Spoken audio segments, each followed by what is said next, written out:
Uncle Wiggily, Fables, Rhymes, and Riddles from the Rabbit Hutch. Written by Howard R. Garis. Narrated by Geoffrey, Giuliano, and the Icon Players.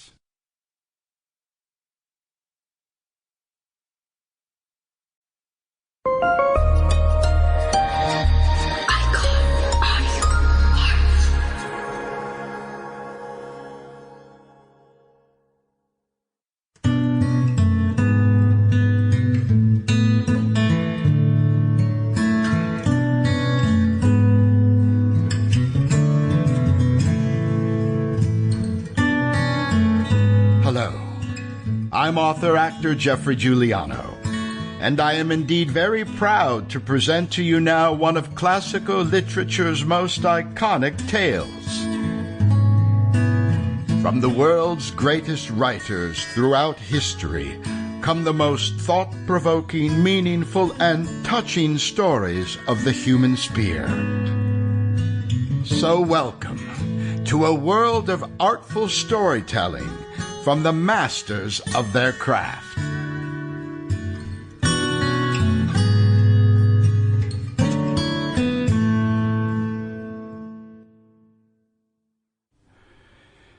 Uncle Wiggily Longears, the nice old gentleman rabbit, hopped out of bed one morning and started to go to the window to see if the sun was shining. But no sooner had he stepped on the floor than he cried out, "Ow! Ouch! Oh, dear me, and a potato pancake! Oh, I believe I stepped on a tack. Sammie Littletail must have left it there. How careless of him!" Uncle Wiggily was an uncle to Sammie and Susie Littletail, the rabbit children, and also to Billy and Johnny Bushytail, the squirrel boys, and to Alice and Lulu and Jimmie Wibblewobble, the duck children. And I have written for you books about all of those characters. Now I thought I would write something just about Uncle Wiggily himself, though of course I'll tell you what all his nephews and nieces did too. Well, when Uncle Wiggily felt that sharp pain, he stood still for a moment and wondered what could have happened. "Yes, I'm almost sure it was a tack," he said. "I must pick it up so that no one else will step on it." So Uncle Wiggily looked on the floor, but there was no tack, only some crumbs from a sugar cookie that Susie Littletail had been eating the night before when her uncle had told her a bedtime story. "Oh, I know what it was. It must have been my rheumatism that gave me the pain," said the old rabbit gentleman as he looked for his red, white, and blue crutch striped like a barber pole. He found it under the bed, and then he managed to limp to the window. Surely enough, the sun was shining. "I'll certainly have to do something about this rheumatism," said Uncle Wiggily as he carefully shaved himself by the looking-glass.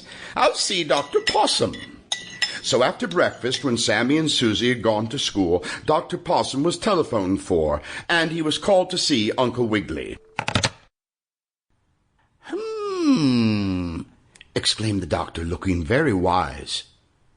"You have rheumatism very bad, Mr. Longears." "Why, I knew that before you came," said the old rabbit gentleman. "What I want is something to cure it."